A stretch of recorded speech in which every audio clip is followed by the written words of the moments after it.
Buen día. Bueno, me han pedido que hagamos esta sesión en español para el bienestar de nuestros invitados. Podría interpretarme consecutivamente, pero creo que en interés del tiempo nos resulta más práctico hablar en español. Este es un acto que se enmarca en los actos de celebración del 25 aniversario de esta facultad. Ya hemos hecho un acto sobre los estudios de Asia Oriental, hemos hecho otro sobre la traducción, en el sentido estricto de traducción, y hoy toca un acto sobre la interpretación, que es el tercer pilar de esta casa. Entonces nos honra mucho, para empezar, la presencia de la rectora, que no suele asistir a actos de este nivel, digamos, tan doméstico, y por tanto es un gran honor tenerla aquí. Enseguida le daré la palabra. Y también, evidentemente, es un honor tener la representación que tenemos aquí en la mesa que va a intervenir, con representantes que ya los presentarán del Parlamento Europeo y de la Comisión Europea, que son dos de los máximos empleadores de nuestros intérpretes futuros. Por tanto, es muy importante que estén aquí para reflexionar sobre el pasado, el presente y sobre todo el futuro de la interpretación. No hay que decir que también tendremos la presencia de profesores y alumnos y exalumnos de interpretación de la casa, que servirán para redondear la perspectiva que queremos dar a este acto. Es decir, un acto en que los protagonistas de la interpretación tengan la palabra y los alumnos después podáis interpelarlos con vuestras inquietudes, pensando también en el trabajo del futuro. Creo que con esto es suficiente como presentación y saludo, y por tanto ya le doy la palabra a nuestra rectora, que nos honra con su visita, y aquí la tenéis. Moltes gràcies, Degà. Bon dia a tothom, buenos días. Es evidente que dice que le honro, no es así. Tenéis un decano que, por cierto, es una persona que yo tengo en gran consideración, muy potente además en las redes, en la prensa, y yo creo que es un gran decano y que entiende muy bien lo que está haciendo en estos momentos en esta facultad. Gracias por tu trabajo y por su, yo diría, sexto sentido muchas veces delante de las cuestiones de estudiantes. El otro día tuvo una intervención importante en el Consejo de Gobierno que yo le agradezco muy efusivamente. Sin más, deciros que para mí es un placer estar aquí, y es un placer porque creo, confío y realmente pienso que esta facultad está recorriendo mucho camino, pero tiene mucho camino que recorrer. Y es evidente que las lenguas son uno de los grandes atributos y uno de los grandes elementos a tener en cuenta en el momento. Primero, por respeto a las culturas de cada una de las sociedades, pero además por el interés que tiene de internacionalización de nuestra universidad y, en realidad, de la multidisciplinariedad desde el punto de vista también nacional e internacional, que en estos momentos se plantea cualquier universidad o cualquier centro que quiera ser puntera en un futuro. Sin lenguas no hay futuro. Sin contactos, hablando, respetándonos en esas lenguas, no hay futuro, y en esas culturas, ¿no? Y por tanto esta facultad juega los dos papeles, el de la lengua y del entorno de esas lenguas. Y por tanto las culturas, todo lo que quiere decir la inclusión de las distintas sociedades, y por eso yo creo que es una facultad que tiene hoy muchísimo futuro. Es verdad que hay que adaptarse a las tecnologías, y hoy la interpretación, hoy la traducción, etcétera, ya nos están dando soporte aparatos. Nunca lo harán igual, eso, que el hombre es el hombre, ¿no? Pero es cierto que se está dando una revolución tecnológica en este nivel y que, sin ninguna duda, esta facultad tiene que adaptarse y tiene que hacer los deberes. En ese sentido, yo sé que están poniendo de su parte desde las autoridades de la facultad, conjuntamente con estudiantes, personal de la administración, desde los órganos de gobierno, intentando dar una nueva perspectiva a lo que requieren estas enseñanzas. Pero ya teniendo en cuenta lo que vais a hacer hoy aquí, que seguramente saldrán temas de este tipo, yo creo que es una gran idea centrar en un aniversario que es el 25 y que, como sabéis, es el 50 de esta universidad. El 6 de junio pasaremos a ser mayoría de edad. En las universidades se pasa la mayoría de edad a los 50.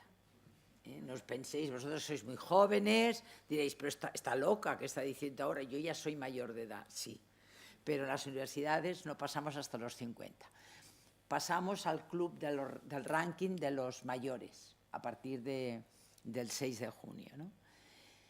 Entonces, yo creo que es una fecha importante para nuestra universidad y dentro de nuestra universidad el nacimiento de esta facultad, que primero nació como escuela y que después se afianzó ya como facultad y fue la primera de Cataluña en su existencia. Por tanto, ha tenido una muy buena trayectoria, ha permitido que muchos profesionales y sobre todo ciudadanos han salido de esta casa y se han incorporado a distintos lugares de trabajo y muy particularmente algunos hoy ocupan lugares. Ahí hay un alumni que me acaba de decir, yo soy alumni, que ha dicho el carné, le voy a mandar el carné de alumni pronto. Entonces, quiero decir, algunos también se han incorporado a la Unión Europea, a la ONU, etcétera, como traductores. Eso quiero deciros que el futuro está en vuestras manos, lógicamente. Seréis los nuevos profesionales en lenguas. Hay muchas lenguas en las que tenemos que empezar a incidir.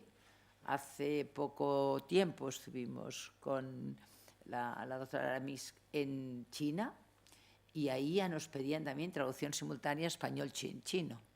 Yo creo que hay que apostar por eso y hay que avanzar en lenguas que hoy todavía no tenemos, las tenemos incorporadas, pero dando pasos más hacia adelante. Por tanto, os deseo que estas horas que vais a dedicar, que voy a estar también con vosotros, que vais a dedicar a reflexionar sobre un tema tan interesante, os sean muy útiles, sobre todo no solamente a los profesores que están aquí, sino sobre todo a esos que mañana vais a formar parte como profesionales de nuestra sociedad y vais a tener un papel relevante en el tema lenguas. Gracias por vuestro trabajo, a todos los que habéis hecho posible esta jornada. Gracias a los que nos acompañáis, porque seguramente, sin ninguna duda, vuestra experiencia nos va a ser de gran utilidad y, por tanto, doy por abierta esta sesión en la que ya os va a dirigir vuestra profesora, que es también muy activa en el mundo de la traducción y la interpretación. Gracias.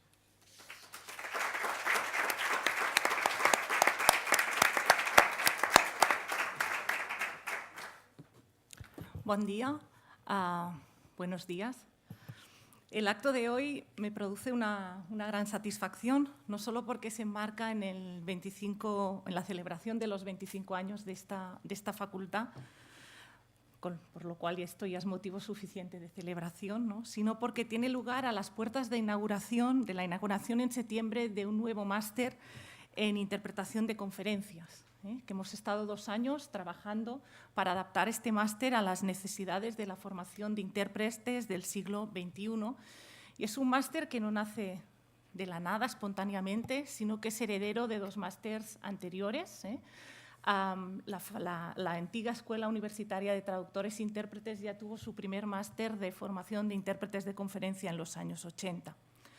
Crear un máster en interpretación de conferencias, y lo hablábamos antes con algunos de nuestros invitados, no es una tarea nada sencilla, porque un máster de interpretación de conferencias no es un máster al uso, es un máster en el que intervienen muchas combinaciones lingüísticas, requieren de mucha flexibilidad, de organización.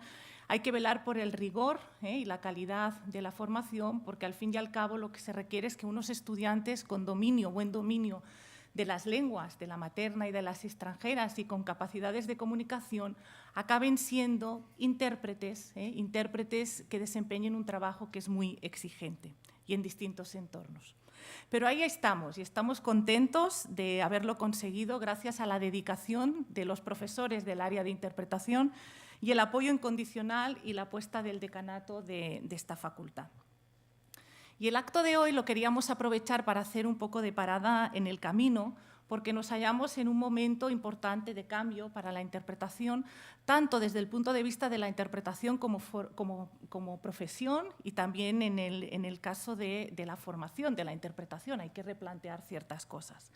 Por ello, hemos querido rodearnos hoy aquí de personas que, de una forma u otra, durante estos 25 años han tenido contacto con la formación de intérpretes, contacto también con la FTI, y que queremos que nos ayuden a analizar cómo los cambios sociales, culturales, académicos, relativamente veloces también están influenciando o están teniendo una clara repercusión en la profesión y en la formación. En nuestra sociedad de hoy, el perfil del intérprete no es el de hace 20 años. Las cosas han cambiado mucho, lo decía la rectora. Tenemos, por un lado, videoconferencia, por allí tenemos interpretación telefónica, tenemos nuevas combinaciones lingüísticas que están entrando en el mercado y nuevas exigencias en cuanto al número de lenguas que tiene que dominar un profesional. Curiosamente, en la época de la famosa globalización, ¿no?, y en la época del inglés como lengua franca, es cuanta más diferencia nos encontramos, cuanta más multiculturalidad, cuanto más lenguas en contacto nos encontramos. Y estamos evolucionando, nos parece, desde la facultad hacia un intérprete o una figura del intérprete que tiene que ser más polivalente, capaz de adaptarse al trabajo en distintos ámbitos y que no solamente tiene que trasvasar ideas y mensajes, sino que tiene que trasvasar cultura, tiene que trasvasar lengua también. Ante todos estos retos es los que nos encontramos las instituciones formadoras en interpretación, y sobre todos estos desafíos queremos conversar hoy con nuestros participantes.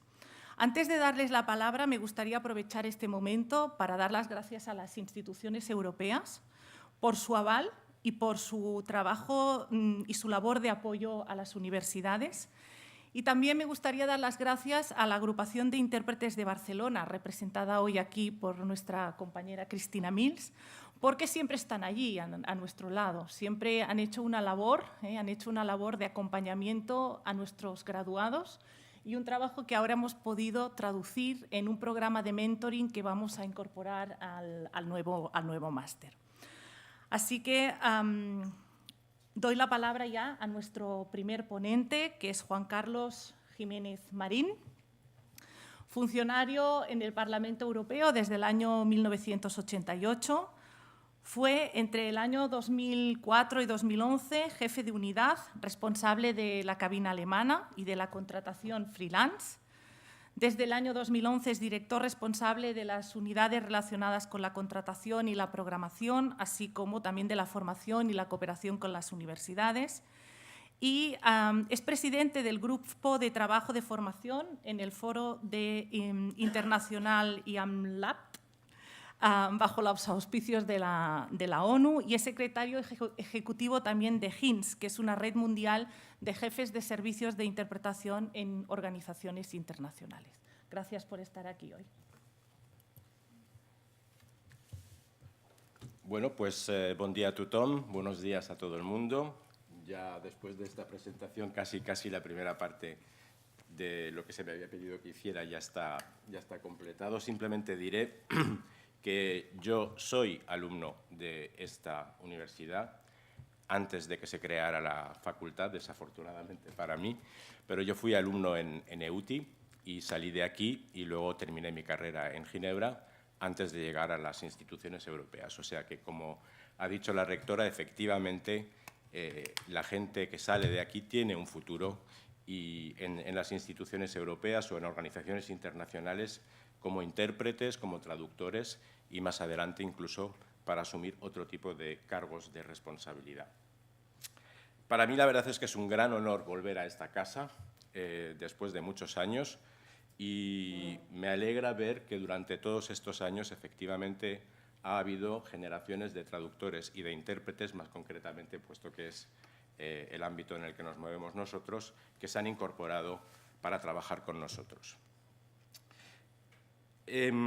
Yo, personalmente, en mi combinación lingüística, primero trabajé como intérprete, por supuesto, durante 16 años en cabina, con AA, alemán y español, y luego inglés y francés como lengua C. La verdad es que, como ya se ha dicho anteriormente, la profesión ha ido evolucionando muchísimo en los últimos 30 años, que son más o menos los que llevo yo en la profesión. Yo empecé en el Parlamento Europeo. El Parlamento Europeo, en los años 80, cuando hubo la adhesión de España, era todavía una institución con pocos poderes legislativos. Era más un foro de debate en el que se hablaba mucho, pero se decidía relativamente poco, o lo que se decidía no tenía necesariamente muchísimo peso en la política europea. Pero también es verdad que fueron unos años en los que, como intérprete de conferencia, y algunos que están en esta mesa trabajamos juntos en aquellos años en cabina, y supongo que coincidirán conmigo en que la labor de intérprete era probablemente mucho más apasionante de lo que puede serlo hoy en día en las instituciones europeas. Era muy apasionante porque verdaderamente eran debates en los que se ejercía la verdadera, o lo que yo calificaría la verdadera interpretación de conferencia. La gente hablaba libremente, no hablaba a toda mecha porque no estaba cronometrado el tiempo que tenían para intervenir, no leían discursos que ya habían escrito anteriormente, sino que eran verdaderamente debates en los que todo el mundo expresaba lo que pensaba de forma más o menos espontánea y con una riqueza lingüística que no tiene parangón con la riqueza lingüística o la pobreza lingüística que a veces presenciamos hoy en día en las instituciones europeas, y donde también la gente se expresaba casi siempre en su lengua materna, mientras que ahora muchas veces tenemos que interpretar a partir de un mal inglés en muchas ocasiones. Eran, por tanto, intervenciones en las que había que hacer un verdadero esfuerzo por hacer interpretación, como decía antes, y no traducción oral o algo parecido, donde la gente verdaderamente utilizaba expresiones idiomáticas, donde el intérprete tenía que encontrar esa expresión idiomática en su propio idioma. Era verdaderamente, para mí, la época más bonita desde el punto de vista profesional. Es verdad que, sobre todo con la gran ampliación en 2004, empezó a incrementarse el uso del inglés como lengua franca entre los diputados, y donde también empezó a empobrecerse un poco el lenguaje que se utilizaba o que se sigue utilizando muchas veces en los debates en el Parlamento Europeo. También, desde el punto de vista del intérprete, por supuesto, con tantas lenguas que se añadieron, en el 2004 fueron 10 y en el 2007 se añadieron otras 3 más, el recurso al relais y, por tanto, a trabajar menos en directo de lo que era el caso anteriormente, incrementó. Y eso, evidentemente, ya también hace que, como intérprete, estás interpretando a partir de un discurso que ya está preprocesado por otro profesional y que ya no requiere exactamente la misma técnica que cuando interpretas a alguien desde su lengua original. Con la entrada en vigor del Tratado de Lisboa en 2009, en el Parlamento Europeo, más concretamente, luego Javier hablará más de la Comisión, el Parlamento Europeo se convirtió en colegislador en la Unión Europea junto con el Consejo, lo cual hizo que los debates en el Parlamento Europeo cada vez fueran más técnicos y también cada vez hubiera más restricción de palabra, porque evidentemente con la multiplicación del número de diputados en los plenos o en las reuniones de las comisiones parlamentarias o los grupos, evidentemente había que cronometrar más el tiempo para que todo el mundo pudiera tomar la palabra. Y eso es lo que ha llevado, sobre todo en el pleno, a que los diputados muy rara vez se expresen de forma espontánea, sino que casi siempre están leyendo discursos, muchas veces de forma muy rápida. Cuando a un diputado le dicen que tiene 1 minuto y medio, pues la tendencia es a leer un discurso de 5 minutos en 1 minuto y 34, porque nunca respetan al pie de la letra el tiempo. Otra dificultad, hablábamos antes de las nuevas técnicas, otra dificultad añadida es que en los años en que nosotros empezamos en la profesión, la interpretación verdaderamente servía única y exclusivamente como medio para que se entendieran las personas que estaban presentes en la sala y que sin nuestra mediación no se hubiesen entendido.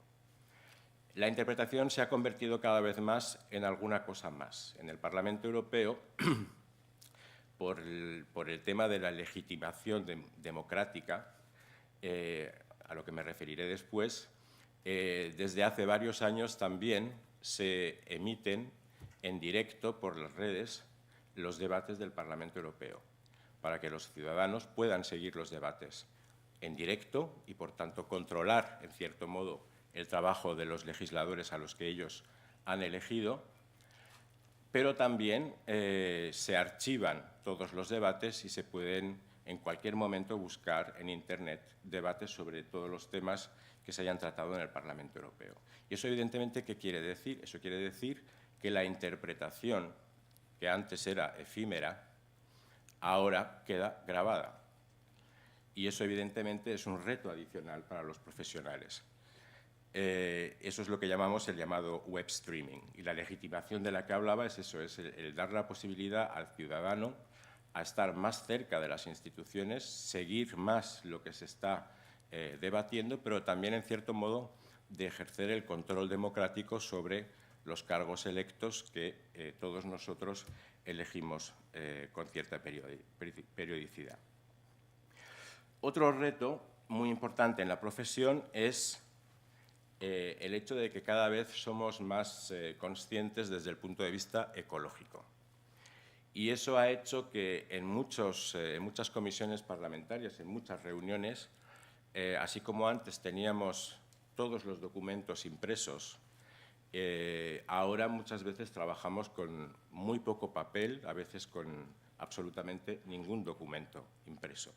Y eso dificulta mucho el trabajo, porque muchas veces no se dan cuenta los diputados que lo que es posible para ellos, que es probablemente tener los documentos en la tablet, para un intérprete no es igual, porque nosotros cuando estamos trabajando estamos manejando diferentes versiones lingüísticas, tenemos que pasar de la página 1 a la página 103 y eso con un papel se hace más rápido que en una tablet. Entonces, esto también ha añadido dificultades para el intérprete que son distintas de las dificultades que teníamos anteriormente.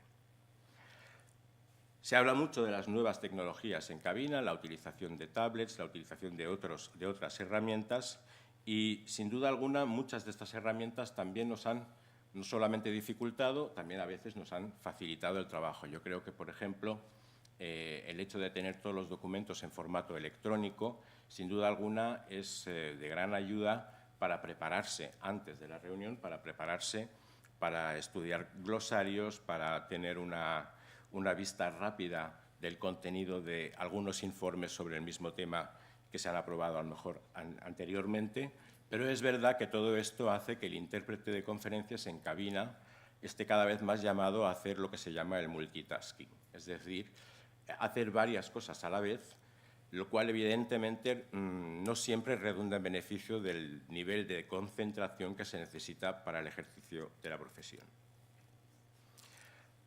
Por último, hablando de la evolución de la interpretación, aunque yo creo que hay muchas más cosas, pero que también seguramente querrán mencionar nuestros mis colegas, yo creo que en términos generales, desde que empezamos nosotros hasta ahora, yo creo que los intérpretes de conferencias están cada vez más profesionalizados. Es decir, la generación de ahora, la vuestra, es gente que, como vosotros, ha hecho estudios, ha llegado a la interpretación de forma consciente y concienzuda después de muchos años de estudio, de dedicación a prepararse, mientras que en nuestra época todavía había mucha gente muy buena también, pero que en algunas ocasiones había llegado a la profesión por casualidad, porque por sus circunstancias personales hablaban varios idiomas y a veces incluso autodidactas.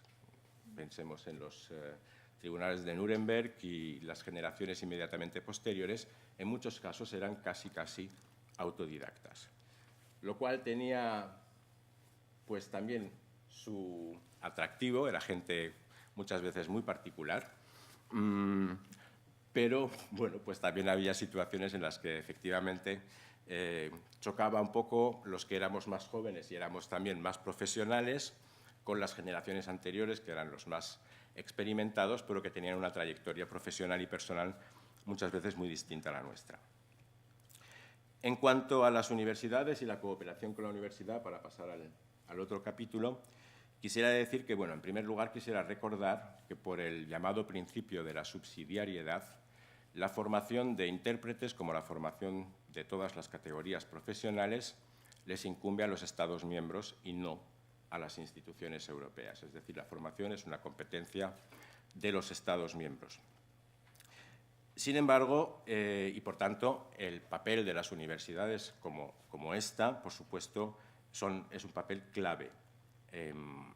Acabo de mencionar la profesionalización de los intérpretes de conferencia y eso efectivamente es debido precisamente al papel tan importante que tienen universidades como esta. Sin embargo, también las instituciones somos conscientes de que tenemos que cooperar con las universidades. Hemos estado hablando brevemente esta mañana. Primero, las universidades no pueden formar única y exclusivamente para un empleador. Las instituciones europeas somos muy importantes y nos consideramos muy importantes, pero no somos los únicos empleadores de intérpretes. Y es normal que las universidades formen para todo tipo de mercados.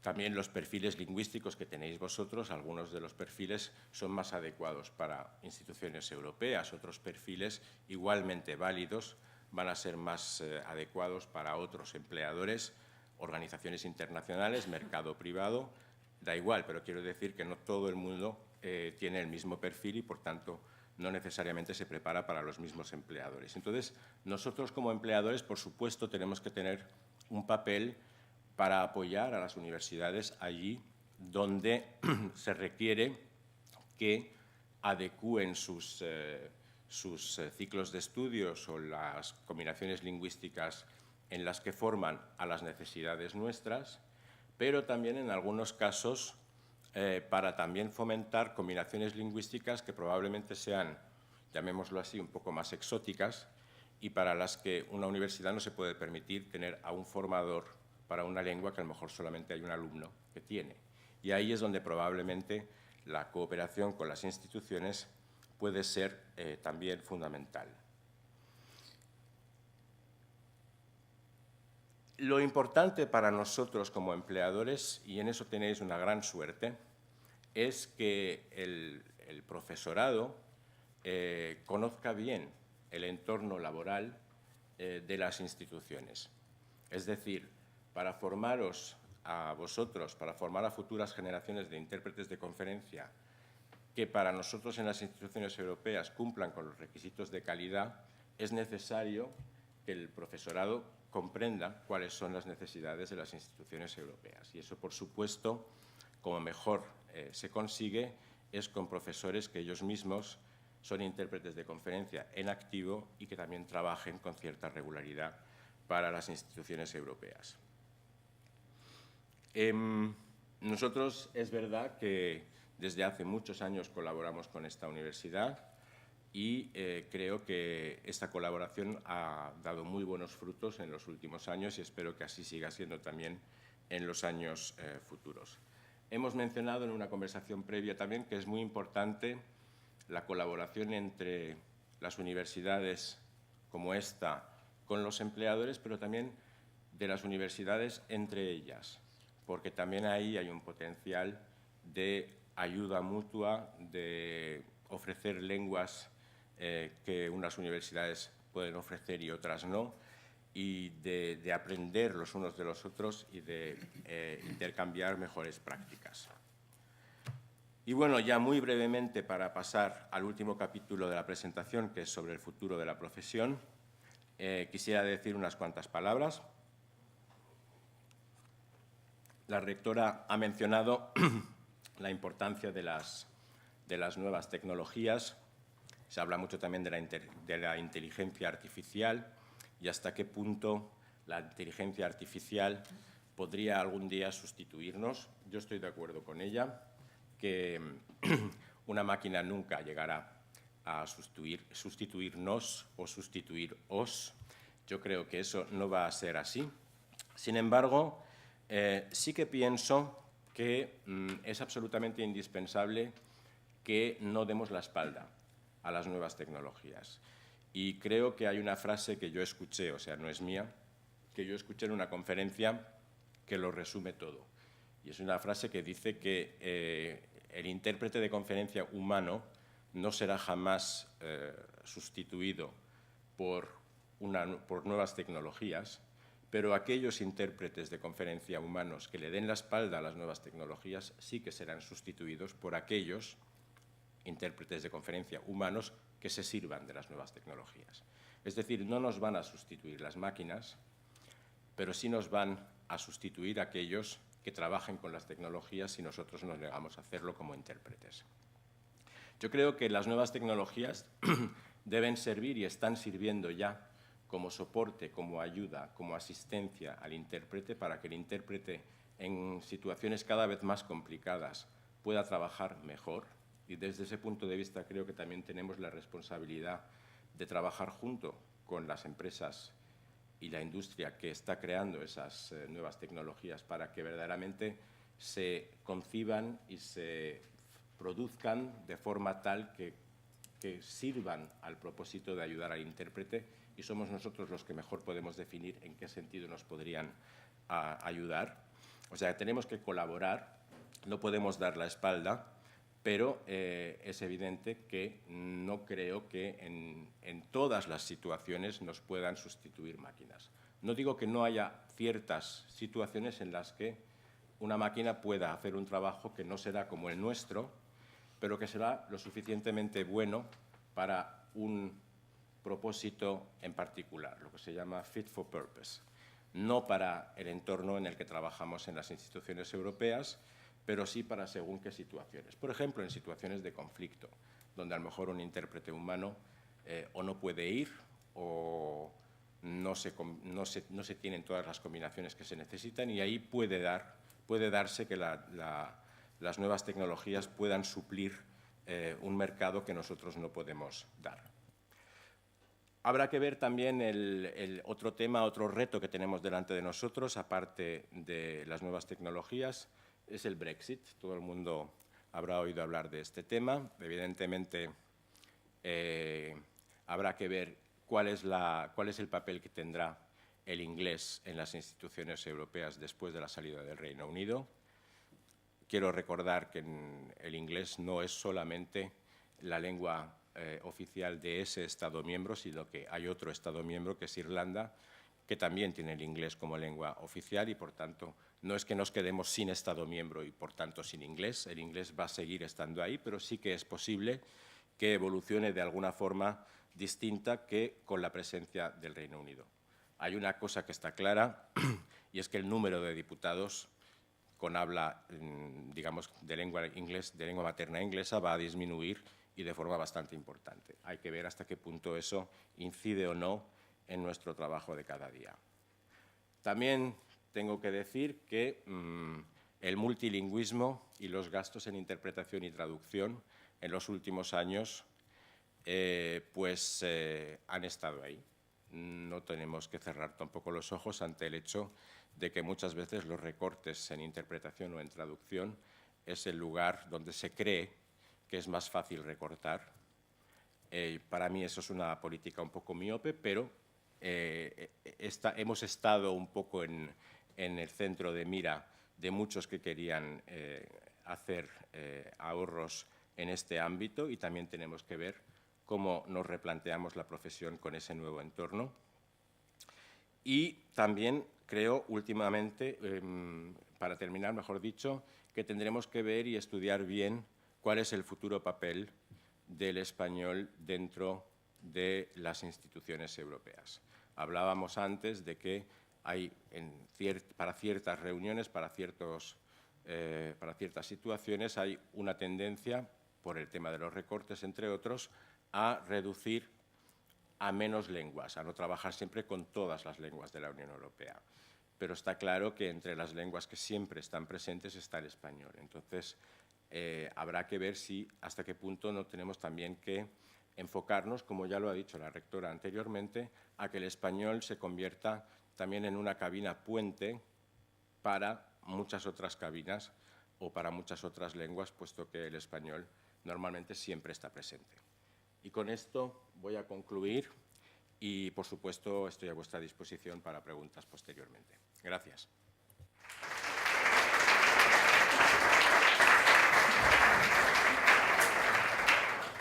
Si os parece, dejamos las preguntas para el final, y presentamos a nuestro segundo invitado, que es Javier Hernández Saseta, jefe de la Unidad de Multilingüismo y Transferencia del Conocimiento en la DG Interpretación, en el SCIC de la Comisión Europea.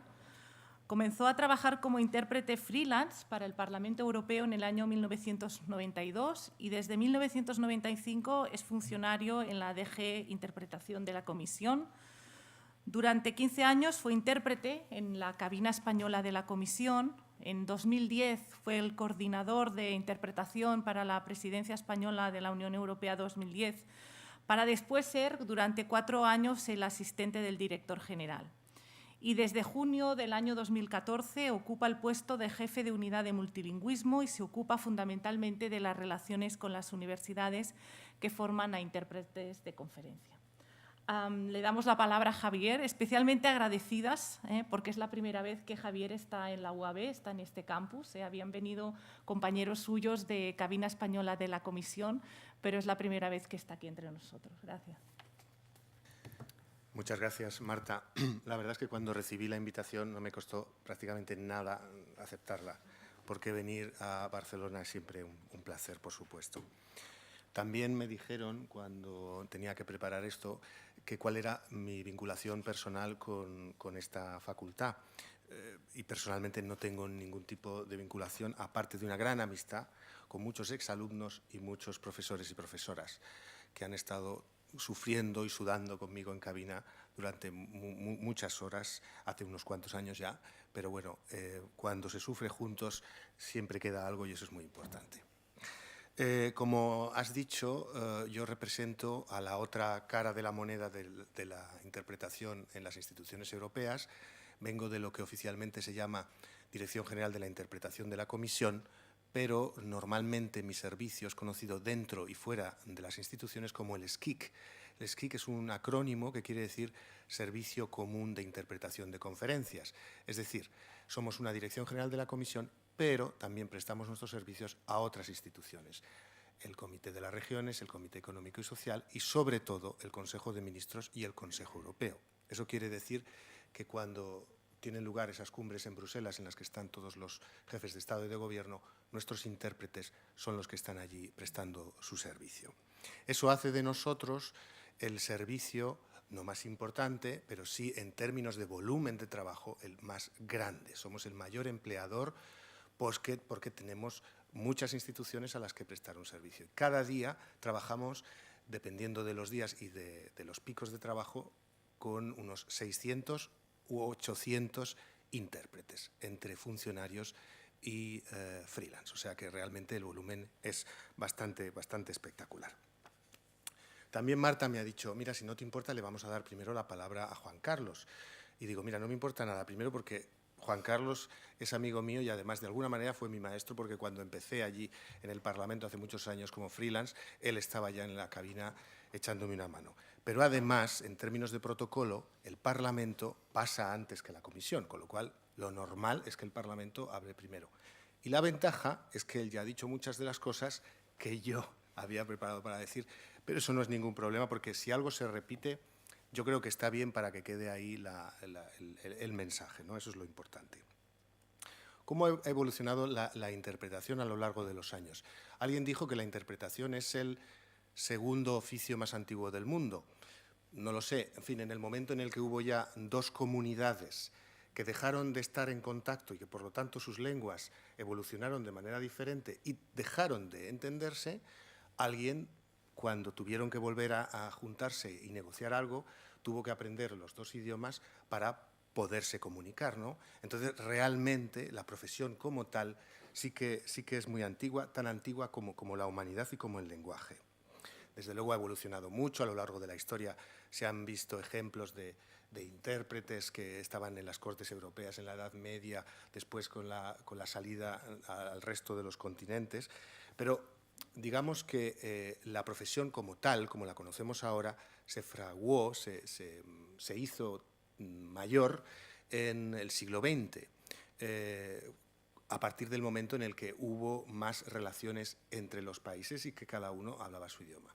La interpretación como tal, ya lo sabéis porque prácticamente todos sois ya profesionales de la interpretación, empezó siendo consecutiva y a partir de los años 30, 40 pasó a ser simultánea. La consecutiva siempre existe, pero digamos que la simultánea es la interpretación que más conocemos todos. Como anécdota, supongo que también lo sabréis, la primera vez que se utilizó a gran escala fue en los juicios de Nuremberg, después de la Segunda Guerra Mundial, cuando había allí delegaciones que hablaban francés, inglés, ruso y alemán, y había que ponerlas en contacto, y había tantas cosas de las que hablar y tanta gente a la que juzgar, que obviamente se descubrió que era la única manera de conseguir agilizar el debate. Y eso es lo que tiene la interpretación simultánea, que agiliza el debate. Esa es la maravilla un poco de nuestra profesión. Luego, esta profesión la consagró un poco la ONU a partir de los años 40 y, sobre todo, la Unión Europea. En el año 58, cuando se fundó, solamente teníamos 4 idiomas, el francés, el italiano, el holandés y el alemán, y luego, a medida que cada estado llegaba con un nuevo idioma, se fueron modificando los reglamentos y se fue añadiendo ese idioma y hemos llegado a tener 24 lenguas oficiales y, desde luego, somos la organización internacional con más lenguas oficiales y trabajando con todas esas lenguas oficiales a la vez, lo cual no deja de ser, a mí me sorprende cada día cuando lo pienso, pero bueno, aquello funciona. No sabemos hasta dónde vamos a llegar. Antes hablábamos con el decano, hay nuevas lenguas que van a llegar, las lenguas de los Balcanes, el eterno candidato a la Unión, Turquía. ¿Hasta dónde el sistema va a conseguir funcionar? No lo sabemos, pero de momento nosotros con 24 aquello funciona y estamos muy contentos y muy orgullosos de ello. Entonces, la profesión de intérprete, ¿cómo ha evolucionado? La primera gran revolución de la profesión de intérprete fue eso a lo que me he referido antes, el cambio de la consecutiva a la simultánea. Los grandes intérpretes de conferencias eran señores y señoras que estaban al lado de los delegados, que tomaban notas con sus cuadernitos y que después reproducían el discurso. Cuando surgió el tema de la simultánea, aquellos intérpretes de consecutiva, que eran un poco divos, por qué no decirlo, dijeron, esto es el final de la profesión, esto no va a funcionar. Y sin embargo, aquí estamos, ¿no? Eso fue, pues eso, a mediados del siglo XX. Ahora estamos asistiendo a la segunda revolución, no industrial, sino de la segunda revolución de la interpretación. Porque ahora, como ha dicho Juan Carlos, efectivamente, todo está cambiando, pero de una manera exponencial y a una rapidez vertiginosa, que los que estamos aquí subidos en el carro, pues tenemos mucho vértigo, porque vemos cómo pasan las cosas, pero justamente yo creo que son las nuevas generaciones las que más sois capaces de estar ahí agarrándoos a lo que viene. ¿Cómo está cambiando la profesión? Pues en primer lugar en el entorno laboral. Por supuesto, la tecnología cada vez está avanzado más y entonces cada vez se utiliza más la interpretación a distancia, la videoconferencia, el web streaming, y todo eso cambia el cómo los intérpretes tienen que afrontar la profesión.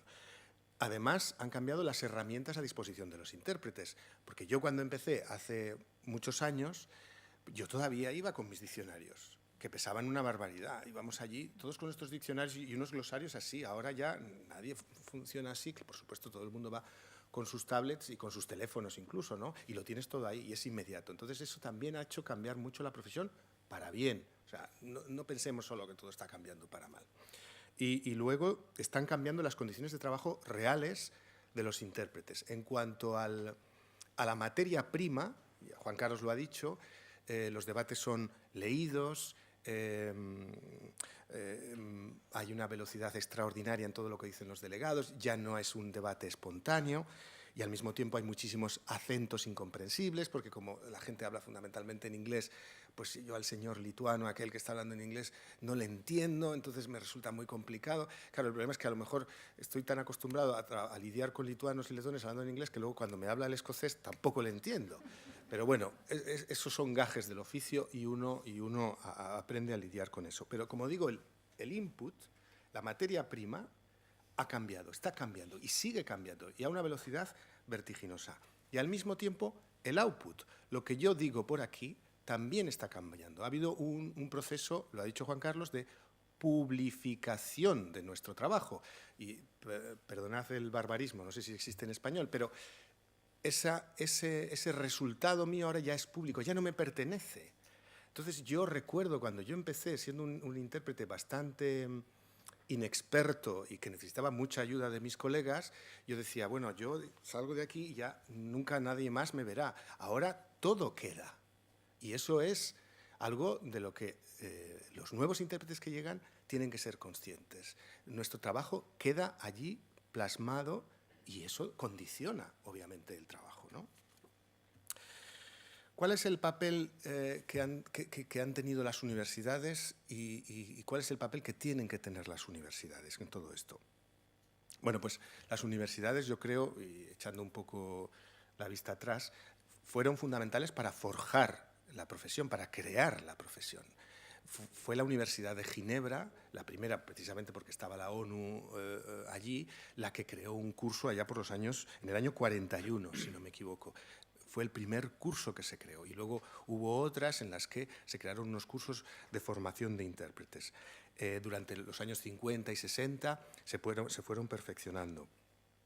Pero llegó un momento para las instituciones europeas en las que las universidades no daban abasto a formar lo que nosotros necesitábamos.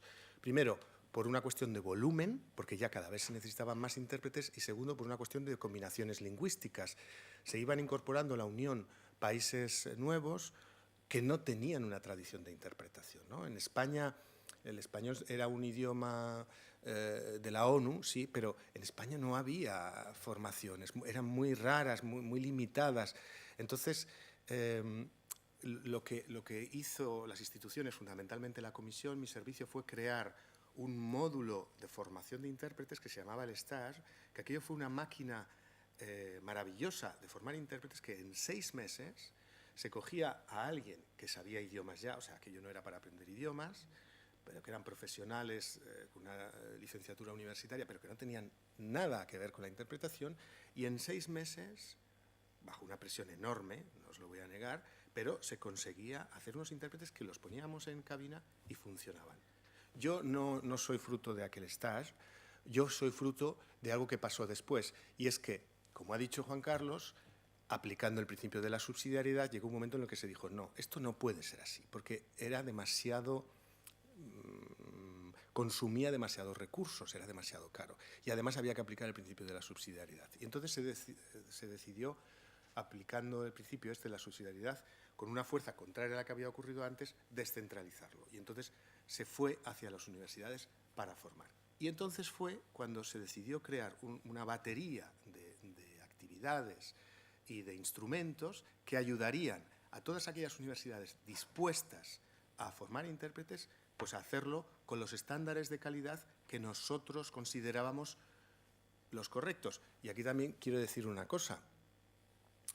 Claro, nosotros venimos y decimos, yo lo que necesito es esto. Yo necesito intérpretes de esta manera, con esta combinación lingüística. nosotros somos unos empleadores entre otros. Tampoco podemos exigir a las universidades que vengan a formar a la gente como yo la quiero formar. No es mi papel. Y por supuesto, el principio sacrosanto de la autonomía universitaria, eso lo tenemos que respetar y así lo hacemos. Nosotros venimos diciendo, lo que yo necesito es esto. Si ustedes están en condiciones de dármelo, fenomenal. Y si no, bueno, pues hay otros mercados en los que sus estudiantes fundamentalmente van a encontrar el trabajo, ¿no? En ese sentido, y para ayudar a las universidades, y hemos estado hablando antes con el decano de esto, pues tenemos subvenciones para poder crear combinaciones lingüísticas a lo mejor pues un poco más raras, que las universidades por sí solas no son capaces de mantener, para dotar a las universidades de cabinas o de equipamiento para hacer clases virtuales con nosotros. Tenemos becas para estudiantes, tenemos asistencia pedagógica, enviamos a profesionales a las universidades para transmitir un poco la manera que nosotros entendemos la formación de intérpretes, y con eso bueno, pues trabajamos con muchas universidades, no solo en Europa, también fuera de Europa, pero bueno, fundamentalmente en Europa. ¿Y las universidades qué han hecho? ¿Cómo han conseguido adaptarse a estos cambios que ha habido? Bueno, yo creo que las universidades, el estudiante de interpretación, en mi opinión, es el concepto mismo de un universitario. Quiero decir, esto de la universidad, de la clase ex cátedra, en la que un señor que sabe mucho viene y cuenta su historia y los demás toman nota y se van a su casa y luego se lo aprenden de memoria, eso es una cosa completamente obsoleta. El estudiante de interpretación es un estudiante que tiene que adquirir una serie de técnicas, una serie de habilidades, de capacidades, de skills, como se dice en inglés, ¿no? Tiene que aprender a ser autónomo, y por eso yo creo que de alguna manera representa exactamente eso, lo que un estudiante universitario es, una persona que viene aquí a adquirir una serie de conocimientos que luego le van a permitir el salir al mundo profesional. Y las buenas universidades son las que han comprendido, hablo yo en formación de intérpretes, Dios me libre de hablar de otras cosas, son las que han entendido eso precisamente. Las buenas universidades no son las que han enseñado teoría de la interpretación o qué es lo que pasó en Nuremberg. Las buenas universidades son las que han montado cursos y másters en los que transmitían esas habilidades, esas capacidades, esa autonomía para conseguir ser intérpretes, ¿no?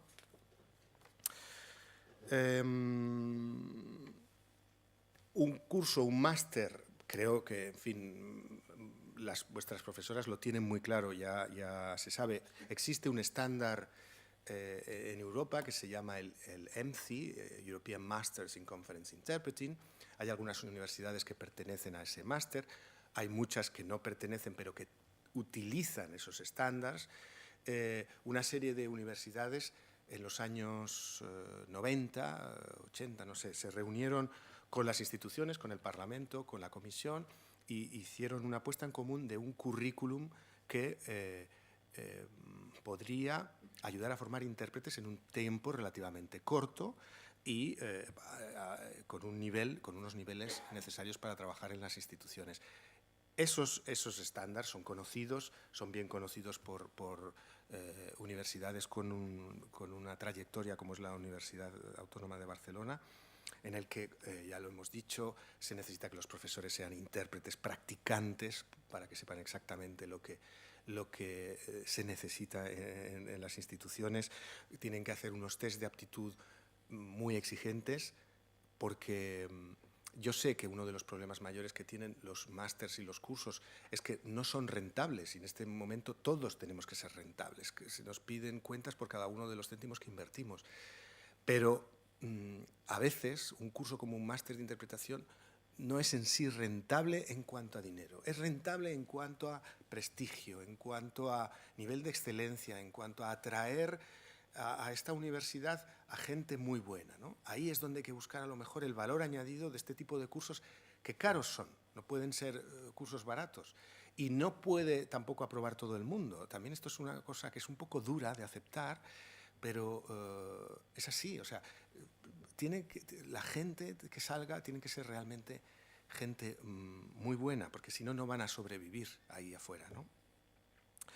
Entonces, las universidades lo que tienen que hacer es eso, adaptarse a las nuevas necesidades del mundo, que no solo son las necesidades de las instituciones, buscar nuevas combinaciones lingüísticas, saber formar a los intérpretes para trabajar en este ambiente en el que ya los textos son leídos, no hay debates espontáneos, hay muchos acentos raros, pero ahí están los profesionales para ayudar a los estudiantes. Y la inteligencia artificial, por supuesto, que es el futuro. Yo pienso un poco en, ahora estamos nosotros, que no sabemos lo que nos pasa a nuestros intérpretes. También es una cuestión generacional. La gente de nuestra generación dicen horror, horror. La gente más joven que está llegando ya lo ven aquello como algo normal. Este proceso ocurrió en la traducción hace unos 10 años. Los traductores estaban horrorizados con la inteligencia artificial que les llegaba y ahora los traductores la han incorporado como la cosa más natural del mundo. Entonces, no les ha sustituido. Los traductores utilizan la inteligencia artificial para mejorar su rendimiento y les ha ayudado muchísimo. Y ya es algo natural. O sea, que es un debate que efectivamente hay que abordar sin miedo, de forma valiente, porque no tiene ningún sentido el esconder la cabeza como los avestruces, ¿no? Así que, bueno, lo que tienen que hacer las universidades, ya lo hemos dicho, formar a profesionales que sean excelentes. Y lo siento decirlo, pero es que esto no ocurre solo en la interpretación, esto ocurre en cualquier otro máster. O sea, ningún otro máster de la Universidad Autónoma va a formar a gente mediocre. Todo el mundo quiere formar a excelentes porque el mercado quiere gente excelente. Entonces, ahí también es verdad que desde hace 30 o 20 años es más fácil alcanzar la excelencia porque hay muchos más medios a disposición de todo el mundo que hace 30 años. Antes era todo mucho más mediocre en cuanto al input que nosotros recibíamos como estudiantes. Sin embargo, ahora vosotros tenéis a vuestra disposición la excelencia, utilizarla y convertiros vosotros en excelentes.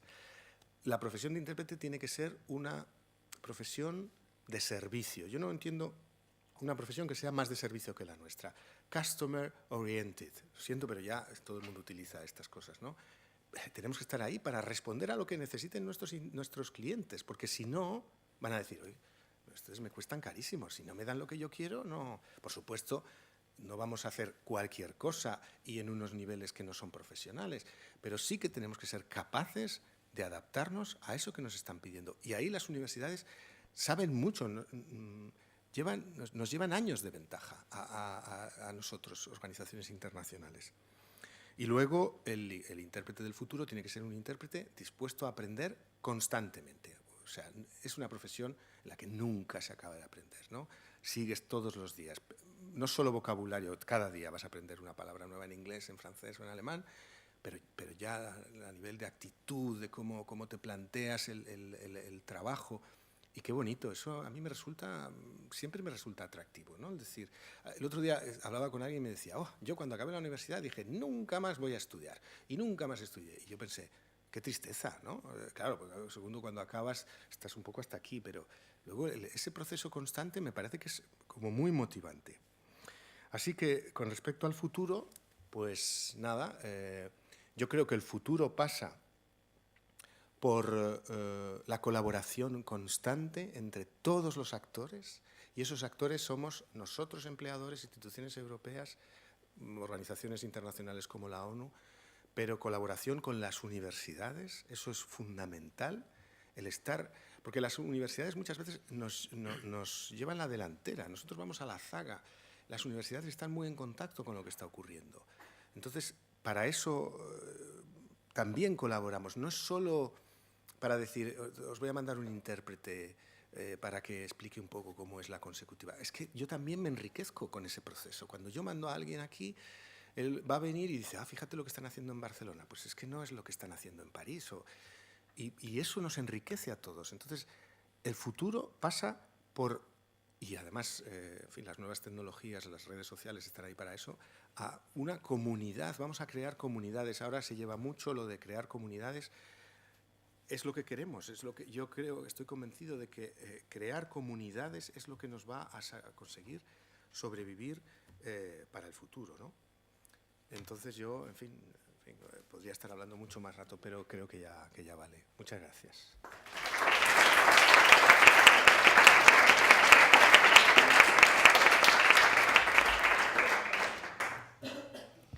Bien, pues damos la palabra a Cristina Mills. Cristina Mills es diplomada por la EUTI de esta universidad, licenciada en Interpretación de Conferencias por la Universidad de Heidelberg. Desde el año 1996 tiene experiencia como profesional de la interpretación, es miembro de la Asociación Internacional de Intérpretes de Conferencia desde el 2000, miembro activo de la Agrupación de Intérpretes de Barcelona, tiene una amplia experiencia como intérprete en instituciones internacionales como el Parlamento Europeo desde 1997 y otros organismos como Consejo de Europa, Asamblea de Regiones, Bloque de Estados No Alineados, FAO, Comisión Europea, entre otros. Y ha sido también profesora de esta facultad durante algunos años. También fue profesora en la edición anterior del Máster de Interpretación de Conferencias. O sea que, Cristina, tienes la palabra. Bueno, la presentación ya la habéis oído. Efectivamente, yo también soy exalumna de la UAB, en su caso como Juan Carlos, de lo que llamábamos aún la EUTI, que estaba situada ahí en medicina, donde está medicina debajo. Teníamos un pequeño sector, un aula, unas cuantas aulas que nos prestaban para hacer nuestros pinitos en traducción, básicamente.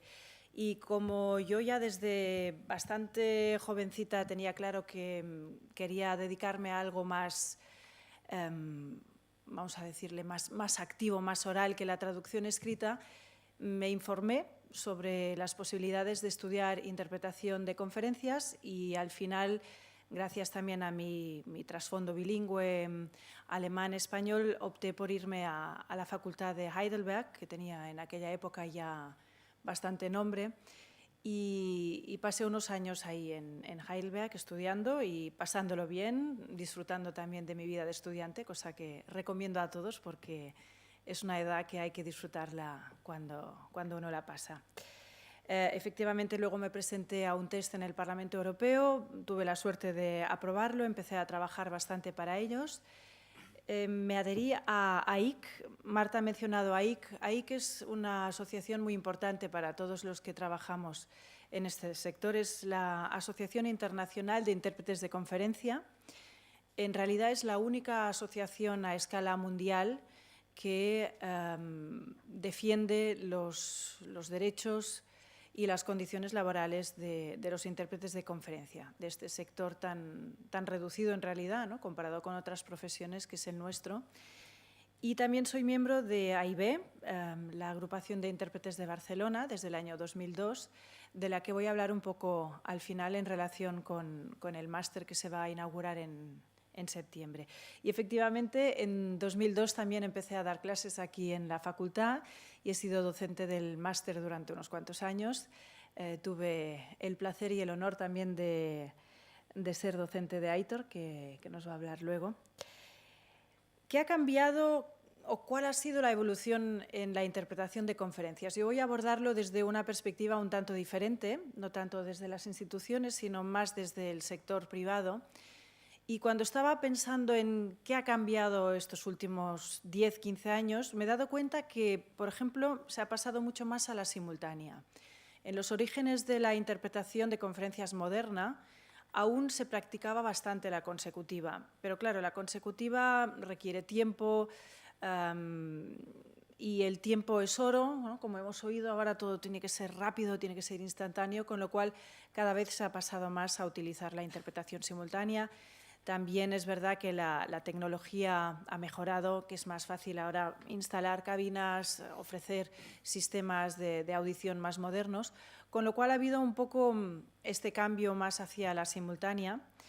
Es cierto también que se organizan muchos menos grandes congresos multilingües con muchas lenguas, porque, bueno, supongo que por muchos motivos, uno de los cuales es evidente, que es este Globish, este inglés globalizado que todo el mundo cree que habla y que muchas veces hace pues, que se eliminen muchos idiomas, supongo que también por cuestiones de coste, claro, todo eso encarece un presupuesto, Y al desaparecer estos congresos multilingües tan grandes que tuvimos durante una época, ha variado también mucho la forma de practicar nuestra profesión.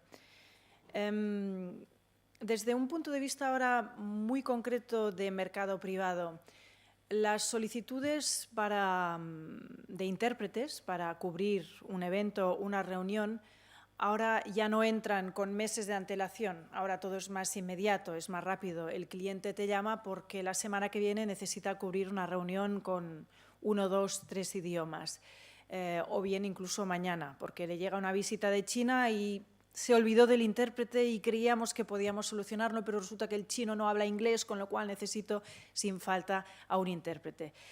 Eso es cierto que hoy día quizá sea más fácil de solucionar porque disponemos de más intérpretes en el mercado, lo que es muy bueno para todos los que organizamos intérpretes de conferencias, pero también hace que vivamos a veces peligrosamente y con mucho estrés y un poco a veces al borde del precipicio para poner a disposición del cliente esos intérpretes que necesita urgentemente, porque si no, no hay comunicación, no hay negocio, no hay contrato, no hay lo que sea. Porque, claro, la interpretación no solo es la que se realiza en una cabina, sino también es la de acompañar al hombre de negocios que va a cerrar un contrato muy importante con un chino, ahora he dicho chino porque China es el país emergente, pero da igual, con el sueco de turno, con el alemán o el ruso, lo que sea. Con lo cual, eso también ha ido cambiando más. Estamos en un mundo más rápido, por lo tanto, tenemos que ser más inmediatos en nuestra respuesta y tenemos que ser, sobre todo, muy flexibles. Yo diría que una de las características básicas del intérprete de conferencia es su flexibilidad. Flexibilidad lingüística, lógicamente, ¿no? Lo que implica también una flexibilidad en nuestro cerebro para ir saltando de un idioma a otro, pero flexibilidad para viajar, que ya no tanto como antiguamente, porque ahora tenemos intérpretes en muchas localidades, muy distribuidos por el planeta, pero sí esa disponibilidad casi inmediata de un día para otro y de un tema para otro.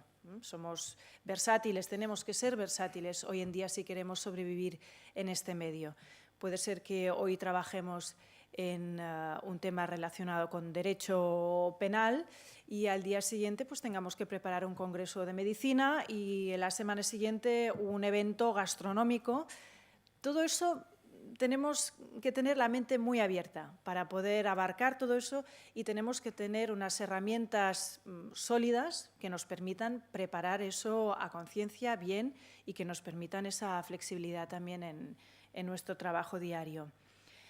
Una cosa que se me ocurrió también, que ha cambiado muchísimo en estos últimos 20 años, vamos a decir, es la contratación. ¿Cómo funciona la contratación en el mercado privado?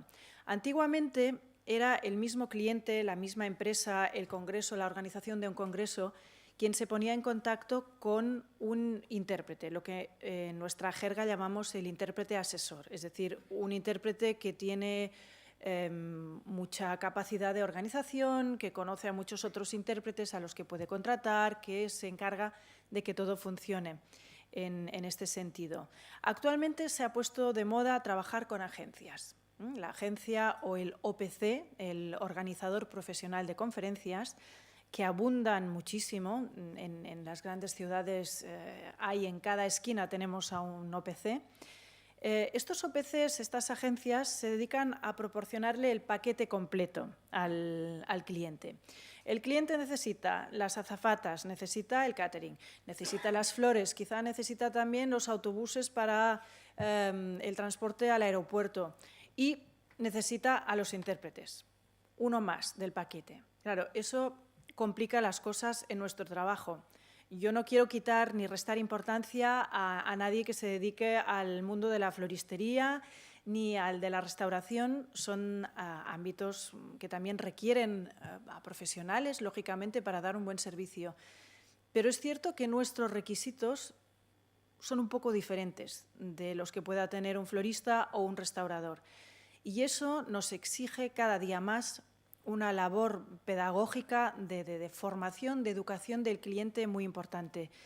Y a veces eso es duro, porque el cliente, ese OPC, esa agencia, no entiende por qué nosotros necesitamos los documentos o siquiera el orden del día, el programa de ese congreso, de esa reunión, pues como mínimo, no sé, 2 semanas antes, un mes antes el orden del día, y si los documentos nos los dan una semanita antes, 2, 3 días antes, pues ya nos conformamos, ya estamos contentos porque algo tenemos.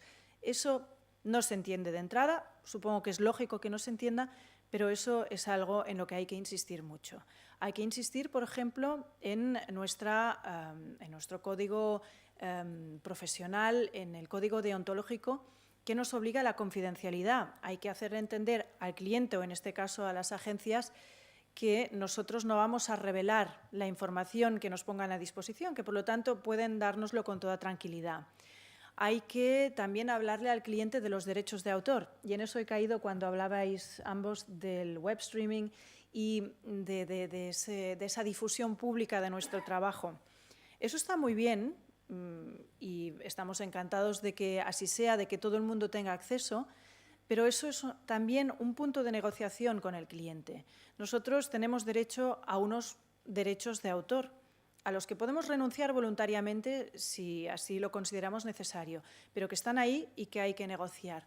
Todos esos son puntos de los que no hay que olvidarse. O sea, la profesión del intérprete no consiste solo en ir a cabina, sentarse, trabajar, como quizá hace 20, 30 años se hacía, sino hay que pensar en todo esto, hay que pensar en que somos trabajadores autónomos, tenemos que, antes de empezar a trabajar, irnos a informar a la Seguridad Social qué necesitamos, qué papeles tenemos que hacer, qué contribuciones tenemos que pagar.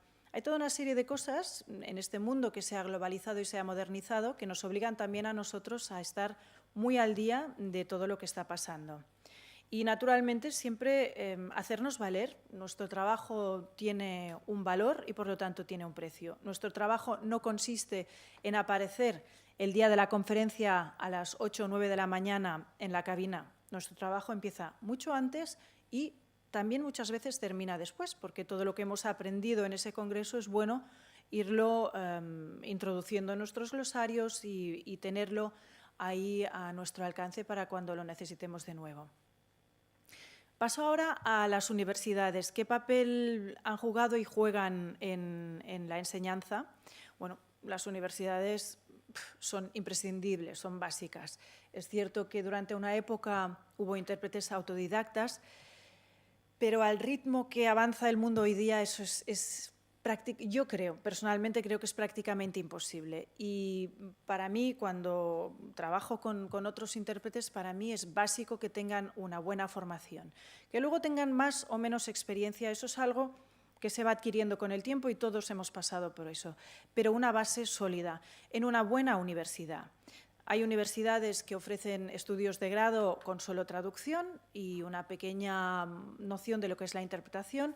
Eso está bien para la traducción, pero el que quiere realmente ser intérprete tiene que pasar, le guste o no, por un máster, por una formación específica, especializada, como se va a volver a ofrecer, por suerte, aquí en esta facultad, y creo que me atrevo a decir, por lo que he oído, de forma bastante mejorada, aún mejor de lo que era, es básico. En mi época, cuando yo estudié en la escuela universitaria, no se tocaba para nada el tema de interpretación, era algo que quedaba totalmente al margen y reservado para el máster que se ofrecía en aquella época. Luego, cuando pasó a ser facultad y al cabo de unos años en la licenciatura se empezó a introducir también la interpretación simultánea, porque desde el Ministerio de alguna forma se exigía que para justificar el título con el que uno salía de aquí, que era licenciado en traducción e interpretación, pues la gente tuviera una noción de interpretación, pero todos nos dimos cuenta de que esa mini introducción en interpretación simultánea era peligrosa porque inducía a creer que uno era capaz de interpretar como intérprete de conferencias, cosa que no lo era y no es suficiente con 1 o 2 semestres. Y luego se pasó de nuevo a distinguir entre grado y máster. Yo creo que eso es fundamental y me alegró mucho de que se haya conseguido, después de una gran lucha y batalla por conseguirlo, que sea posible volver a ofrecer este máster. El futuro de la profesión. Bueno, ellos ya lo han mencionado en muchos de sus aspectos. A mí me gustaría insistir en una de las cosas que nos toca mucho también en el sector privado, que es la interpretación a distancia. Este es un tema muy actual. AIC, la Asociación Internacional de Intérpretes de Conferencia, le está dedicando mucha atención. Va a dedicar un seminario de mercado privado exclusivamente a este tema en julio. La interpretación a distancia, ¿qué implica? Implica que el intérprete no está sentado en la misma sala donde tiene lugar la conferencia. Por ejemplo, no como aquí. Aquí tenemos unas cabinas en el fondo que permiten al intérprete pues, tener visión sobre lo que está ocurriendo en la sala, visión directa sobre lo que está pasando, está oyendo a la vez que está viendo. ¿Qué opciones tenemos? Si no hubiera espacio en esta sala, colocamos las cabinas en la sala de al lado, de acuerdo, con monitores, circuito cerrado, etcétera, etcétera. Todo eso aún implica una convivencia en cabina con otros intérpretes, pero ahora estamos llegando a un extremo que va mucho más allá y que se plantea como el trabajo desde casa. El intérprete sentado en su escritorio delante de su ordenador haciendo interpretación simultánea. Es un tema que está, me atrevo a decir, poco estudiado y que creo que hay que seguir estudiando. Y yo también pediría desde aquí que también las universidades intenten investigar un poco más en este sentido, porque es muy peligroso, creo yo, tener a intérpretes sueltos, cada uno en su casa, trabajando por su cuenta, sin poder tener a ese colega que le dé ese apoyo práctico o, aunque sea emocional, da igual. Yo creo que es un terreno muy interesante, que puede ser interesante para muchas empresas, para muchos clientes, pero que antes de ofrecerlo alegremente deberíamos investigarlo mucho más a fondo. Y creo que también la universidad, el mundo académico es un buen lugar para hacerlo y para eso tenemos que colaborar desde el sector privado con las universidades, pero también con las empresas que ofrecen la tecnología para hacer posible esta interpretación a distancia. Bueno, y finalmente, ya para concluir, simplemente decir que en AIB, en la Agrupación de Intérpretes de Barcelona, estamos muy orgullosos y contentos de poder participar a partir de septiembre, colaborar un poco con este nuevo máster a través de un programa de mentoring, que significará que muchos de nosotros estaremos a disposición de los alumnos de este máster para hablar con ellos cuando necesiten información práctica o para echar algún día una mano en alguna clase. Y que yo ya me he apuntado y bueno, espero con interés lo que vaya a salir de todo este proyecto. Gracias.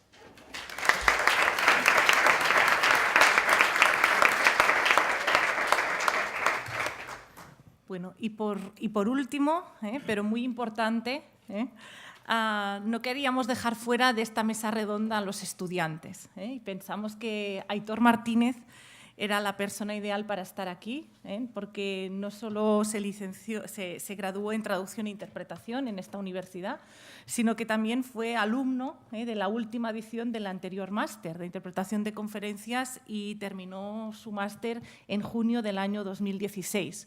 O sea que es alguien que ha cursado el máster de interpretación muy recientemente. Durante sus estudios, Aitor realizó varias estancias en muchas universidades, Berlín, Shanghai en China, Egipto, Taiwán, y desde que terminó ya también el grado en traducción e interpretación, se dedicó durante muchos años a traducir, a la traducción escrita, cosa que ahora compagina con la interpretación. Aitor, tienes la palabra. Muchas gracias. Muchas gracias, Marta. Y también gracias por invitarme a aportar mi humilde granito de arena a lo que han dicho mis compañeros. Yo vengo un poco en representación de las nuevas generaciones de la interpretación, por lo tanto no voy a hablar tanto de la evolución de la profesión, puesto que no la conozco tan de cerca, pero sí que me gustaría abordar mi experiencia propia con el máster, puesto que ahora también se vuelve a inaugurar y puedo hablar desde la perspectiva de alguien que estuvo precisamente en la última jornada del máster antiguo. Y después me referiré un poco a cómo veo la profesión actualmente desde el punto de vista de quien empieza, del neófito, y algunas estrategias que al menos yo estoy adoptando para lidiar con la situación. Como ha dicho Marta, yo soy absolutamente kilómetro cero, producto de proximidad. Yo salí de estas aulas, ahí me sentaba para mis clases de catalán. Esas fueron las primeras cabinas donde hice una simultánea. Y como decía, hice tanto los estudios de la antigua licenciatura como los del máster aquí. Refiriéndome al máster, diré que para los que estéis interesados, los que podáis estar interesados y ahora mismo sentados aquí, es un máster muy exigente, no nos vamos a engañar, no desde el punto de vista tanto lingüístico, que ya se sobreentiende, sino también desde el punto de vista, digamos, psicológico. Requiere una madurez, requiere unos conocimientos generales, una cultura general, unas ciertas tablas. Y en este sentido, 2 apuntes. Si tenéis un claro convencimiento de que os queréis dedicar a la interpretación, adelante. Es un máster que os va a aportar muchas cosas, como comentaré en un momento. También os diría que si os encontráis en una situación parecida a la mía, tampoco os lo penséis. Yo acabé la carrera en 2011, si no me equivoco, y después no empecé el máster hasta 2015. Estuve 5 años dando tumbos por el mundo, trabajando en lo que podía, y uno llega a pensar a veces que se ha desvinculado del mundo académico. Yo tenía por aquel entonces una relación un tanto agridulce con la interpretación, porque sabía que me encantaba, pero le tenía pánico. A pesar de las pequeñas muestras en la carrera, le tenía muchísimo respeto y pensaba, te has desvinculado totalmente de la universidad, estás por otros derroteros y vas a dar el salto a volver al mundo académico. Y no me arrepiento en absoluto, también porque lo que os he dicho, es un máster que necesita muchas tablas y muchos conocimientos, y seguramente todo lo que hayáis podido experimentar estando fuera o trabajando aquí de cualquier cosa. Yo estuve años trabajando en una librería, da igual. Todo eso te da unas ciertas tablas que luego ves la recompensa cuando estás en el aula, y muchas veces con respecto a tus compañeros que acaban de salir de la licenciatura. Entonces, tampoco os lo penséis. Todo lo que hayáis adquirido, todas las experiencias que hayáis ido recolectando serán absolutamente positivas para un tipo de máster como este. Y también es un máster que permite un acceso desde muchos tipos de estudios. Recuerdo en mi promoción que teníamos economistas, teníamos a una compañera que había estudiado comunicación audiovisual, relaciones públicas. Todo es bueno, al final podemos estar interpretando cualquier tema, las técnicas ya las vais a aprender en el máster y podéis venir con cualquier tipo de bagaje en la mochila. Con respecto a las lenguas, yo trabajo principalmente de inglés, francés y alemán, era la combinación que tenía en el máster. Desde el punto de vista de la interpretación no lo sé tanto, pero sí que os diré que desde la traducción al menos siempre yo hice la carrera con alemán y chino. El chino se ha quedado ahí, pero no lo toco profesionalmente, pero bueno, me sigue dando muchas alegrías. Y siempre con el alemán me decían, pero ¿para qué te metes en el alemán con lo difícil que es? Y el inglés ahora es lo que necesitas, y del alemán llegan cosas a cuentagotas. Y yo os diré que en los últimos años la mayoría del sueldo me lo pago con el alemán. A veces con traducciones del alemán al catalán que me han pedido de sitios remotos, o sea, desde Berlín. Y entonces os diría que sí, que el inglés lo sabe todo el mundo, y eso es un arma de doble filo, pero cualquier otro idioma en el que tengáis interés, adelante, porque nunca sabes de dónde te van a salir las posibilidades, y sobre todo con alemán, vamos, al menos en mi caso. Como decía antes, es un máster exigente. Yo recuerdo un extraperlo alucinante de flores de Bach y mandalas y de todo, sobre todo en los últimos años del máster. Había un trapicheo bestial, muy divertido, por cierto.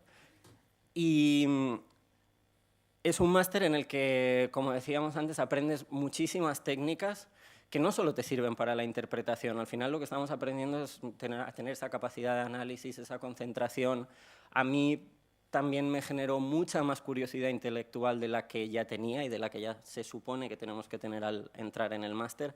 Al final cada día estás expuesto a discursos, que si el coltán, que si el vegetarianismo, que si tratamientos del cáncer, y llega un punto en el que quieres saber más de todo eso. Y como digo, es un máster que también para mí genera muchísima conciencia de lo que pasa en el mundo, muchísimo deseo de saber, muchísima curiosidad que nos acompañan luego a lo largo de nuestra trayectoria profesional. Y todas estas habilidades evidentemente también son transversales, no son tablas que uno adquiere no solo para la interpretación, sino para cualquier ámbito de la vida, y a mí me parece muy positivo lo que se transmite en este sentido.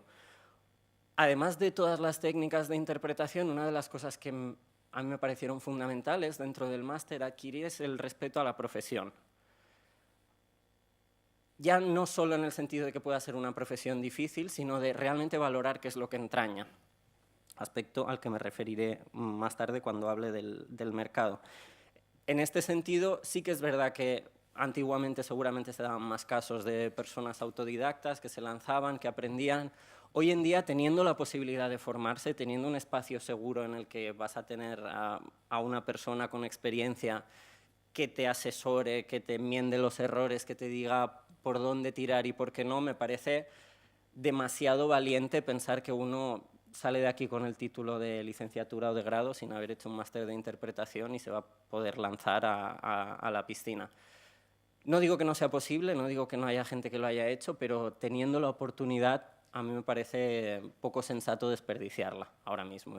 Al final es un espacio seguro en el que se aprenden todas estas habilidades, pero como os decía también donde se aprende mucho a valorar la profesión y todo lo que entraña. Sobre el mercado, actualmente no nos vamos a engañar, no es un lecho de rosas. Y mi recomendación sería intentar diversificar. Para los que empezamos en la profesión, es muy utópico pensar que uno va a salir de aquí con el título debajo del brazo y que va a vivir de la interpretación, al menos en los primeros años. Utópico, insensato y, al menos en mi caso, no ha sido así. ¿Sí? Entonces, hay que verlo también por la parte positiva. Tener otra profesión, tener otro hobby incluso al que le podamos sacar un poco de sustento y de dinero que nos permita seguir viviendo mientras nos introducimos en el campo de la interpretación, nos va a dar una red de seguridad y, ¿por qué no?, una diversificación que a mí me resulta muy positiva y muy interesante. Al final, cuando uno ha pasado por trabajos de 9 a 6, las 40 horas a la semana, sentado en el mismo escritorio, el tener otra cosa que le permita, pues el lunes hago esto, el martes hago tal, y el día que me sale un bolo lo cancelo y paso este trabajo a... es un aliento de aire fresco. Y yo, por ejemplo, yo soy un poco farandulero y hace años que me dedico a la docencia también del baile. Es algo que no me hubiera podido permitir otra profesión como la traducción y la interpretación. El día que tengo bolo dejo tirados a mis alumnos, no pasa nada, pero quiero decir que es muy necesario como mínimo recomendable. ¿También por qué? Porque existen tentaciones, existen pulpos que nos extienden los tentáculos y el mercado negro está ahí. Entonces, saldréis de aquí, saldréis después del máster con unas ganas inmensas de trabajar, espero, es lo deseable, y evidentemente llegan ofertas, y llegan ofertas bastante insensatas, con poca remuneración, con malas condiciones, y cuando uno tiene tantas ganas de dedicarse a la interpretación como tenía yo cuando salí del máster y no tiene muchas opciones a la vista, es tentador y es comprensible querer aceptarlas. Ahí sí que os diría que el tener esta red de seguridad te hace medir mucho más en qué berenjenales te metes y en cuáles no. Y justamente retomamos la idea de este respeto a la profesión que a mí me inculcó mucho el máster. Haber estado tantas horas metido en una cabina, compaginándolo con un trabajo, después de años de haber ahorrado para pagarme el máster, me quita las ganas, sinceramente, de que alguien valore mi profesión de la manera que mucha gente lo hace. Entonces, os guardará mucho de aceptar según qué cosas. Y más que nada, porque os estáis haciendo un flaco favor. Si aceptamos según qué encargos, ya no digo, evidentemente, si estamos trabajando con una ONG que no tiene para pagarnos y que tiene toda la buena voluntad del mundo y hay un buen trato, y evidentemente se hace y es muy gratificante. Pero yo me he encontrado con casos en los que he sabido que el cliente tenía dinero, porque lo tenía, simplemente se lo quería ahorrar en interpretación y llega un punto que con todo el esfuerzo que uno ha pasado y con toda la dificultad que sabe que hay detrás de la interpretación, de formación continua, pues no, a mí no me da la gana, hablando en plata, sí. Y te da una idea de que no todo vale. Se decía antes que la interpretación puede ser la segunda profesión más antigua del mundo. Yo digo que tampoco hay que mezclarlo con la primera, entonces quedémonos donde estamos, ¿no? Entonces, no, es que es verdad. Hace poco me encontré en Facebook un anuncio de una empresa americana que decía: si sabes inglés, únete a nuestra red internacional de traductores. Y yo escribí debajo: si tienes un instrumento cortante en casa, únete a nuestra red de neurocirujanos. Porque me sonaba lo mismo. O sea, yo he pasado un máster, yo he pasado unas horas, yo he pasado una formación para que me venga alguien que sabe inglés y haga el mismo trabajo que yo. Pues creo que no. Entonces, mirad mucho también en este sentido los voluntariados, por ejemplo, que son muy útiles cuando uno está empezando, pero en según en qué condiciones. Si uno ve al cliente bien predispuesto, que no te puede pagar, que te está dando buenas condiciones y que te está agradeciendo enormemente el trabajo, yo, vamos, me apunto sin pensármelo. Pero en otros casos, os diré también que me he encontrado con algún cliente, sobre todo de agencias, que comentaba antes Cristina, que proliferan, donde se me llegó a decir literalmente, mira, te vamos a pagar tanto, no diré la cantidad, pero irrisoria, pero te vamos a poder dar mucho trabajo. Y al final tú lo que quieres es trabajar de esto, ¿no? Y a mí me dieron ganas de decirle, mire, yo tengo un capricho, además de interpretar, que es vivir cosas que tiene uno, y sinceramente a mí esto me parece mal vivir, porque no puedo estar trabajando 8 horas a veces sin compañero de cabina, estamos locos. No, yo no quiero morir con 40 años con la cabeza frita. ¿Sí? Entonces, os diría que tengáis mucho cuidado, en resumen de lo que acabo de decir, con dónde os metéis, porque al final, primero, le hacéis un flaco favor a la profesión, porque eso redunda en que al final las tarifas bajen, en que no se valore el trabajo que estamos haciendo entre todos, y por otro lado, al final es muy difícil salir, entiendo, del agujero si uno se mete en el mercado negro, porque luego va a querer exigir unas condiciones mínimas, que no estamos hablando de ser un divo, no estamos hablando de pensar que vas a ir a una conferencia y te van a poner la alfombra roja, no es así, pero como mínimo tu profesión que se valore, y esto se ve muchísimo también en la traducción, no hay duda, pero creo que en la interpretación, yo lo he visto hasta de mi madre, pero vamos, si a ti te dicen coche rojo, tú dices coche rojo, y decir, bueno, cuelgo el teléfono y ya hablamos otro día, y ya está, ¿sí? Quiero decir que es una profesión que está muy expuesta a esta desvalorización, porque al final todo el mundo sabe idiomas, y no. Más estrategias, para mí es fundamental, ante este panorama, tejer redes. Es decir, al final nos conocemos todos dentro de la traducción, quizá un poco menos, pero dentro de la interpretación hay un poco de endogamia, nos vamos conociendo todos y teniendo todos el teléfono de todo el mundo. Y tiene una parte muy bonita y muy beneficiosa, que es que si, al menos desde mi perspectiva, no es un panorama especialmente halagador el del inicio, porque cuesta, hay que picar mucha piedra, no digo que sea imposible, pero sí que requiere un trabajo, podemos beneficiarnos de esta creación de redes, podemos pensar en nuestros compañeros. Si a mí me llega una opción, yo no puedo encargarme un día, ostras, pues ¿por qué no pensar en el compañero del máster que tiene las mismas ganas de interpretar que yo? Pues lo llamo, pues te paso el contacto de fulano, de mengano. Pensar también, también me parece que en comparación, por ejemplo, con amigos que han hecho otros tipos de máster, este no es uno en el que tú salgas con tu título, que no lo he venido a buscar, por cierto, tengo que venir, y te desvincules totalmente. O sea, puedes seguir relacionándote con tus compañeros, con los profesores que al final son compañeros de profesión y han dejado de ser profesores, y puede existir este intercambio mutuo de trabajos, de consejos, buscar también asociaciones. Antes Cristina hablaba de AIC. Todo lo fuertes que podamos ser con las asociaciones al final son las que están haciendo valer nuestros derechos, las que están asegurando que si no es a corto plazo, al menos a medio plazo, sí se mantengan las condiciones de trabajo y una dignificación de la profesión. Y es muy normal perder el foco cuando acabas el máster y no tienes trabajo a la vista. Luego sí que van saliendo, evidentemente, y luego ya hablaré un poco de mi trayectoria. Pero es muy fácil perder el foco en el sentido de olvidarte porque no vas a estar trabajando de intérprete a la semana siguiente.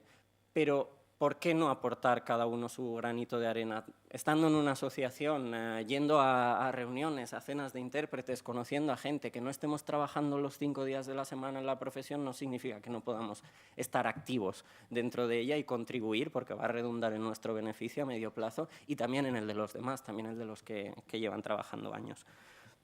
Entonces, dicho todo esto, yo llevo 2 años dentro de la profesión y a mí ya me ha aportado cosas preciosas.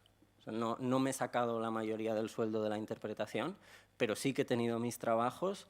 He podido viajar 2 veces a Asia en 2 años, que para mí ha sido maravilloso. Antes que comentábamos que los viajes eran menos frecuentes, yo ya he tenido oportunidad de hacerlos, he tenido oportunidad de estar en reuniones con el corazón encogido prácticamente de ver lo que estoy aportando, de gente interesante con la que me puedo estar comunicando. Y a mí, ya de momento, desde mi corta experiencia, ya me ha aportado cosas bonitas y creo que es una profesión preciosa. Igual es algo un poco naif lo que estoy diciendo ahora mismo, pero a mí me lo sigue pareciendo. Y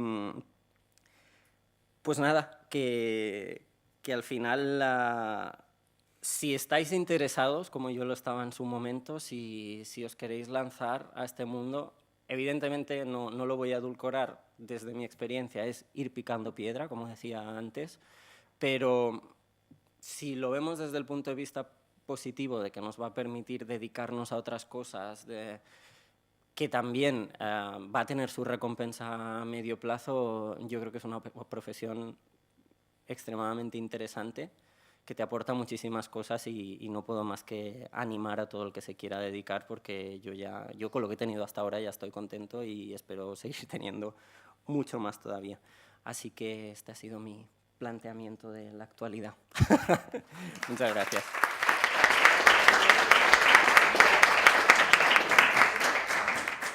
Bueno, vamos ya muy justos de tiempo. No sé si hay alguna intervención, alguna pregunta.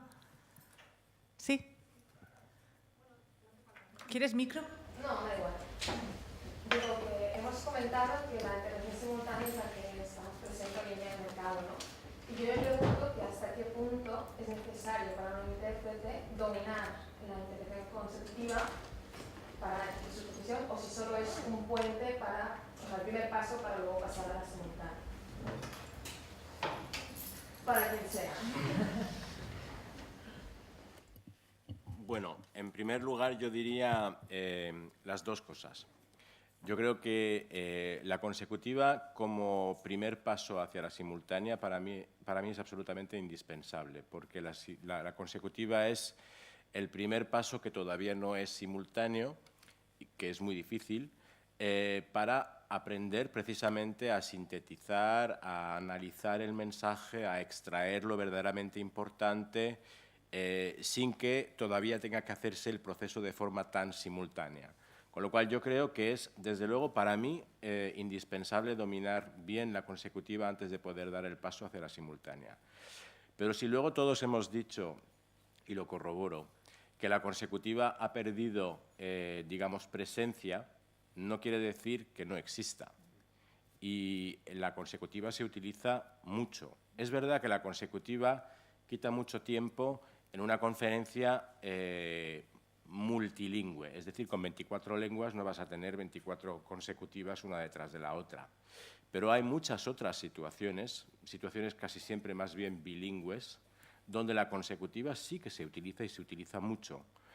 Nosotros en el Parlamento Europeo constantemente utilizamos la consecutiva. Tenemos para los encuentros bilaterales entre el Parlamento Europeo y dignatarios de otros estados, se utiliza la consecutiva. En muchas misiones, por ejemplo, cuando los observadores a elecciones van a colegios electorales a presenciar cómo se están desarrollando las elecciones, ahí no hay cabinas, ahí no se puede hacer una simultánea. Con lo cual, la consecutiva sigue siendo algo que está muy presente. Y en el mercado privado, me imagino que todavía más quizá que en las organizaciones internacionales o las instituciones europeas, donde desde luego está muy presente.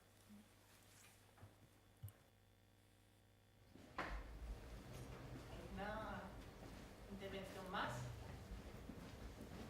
¿No? Pues daros las gracias, ¿sí?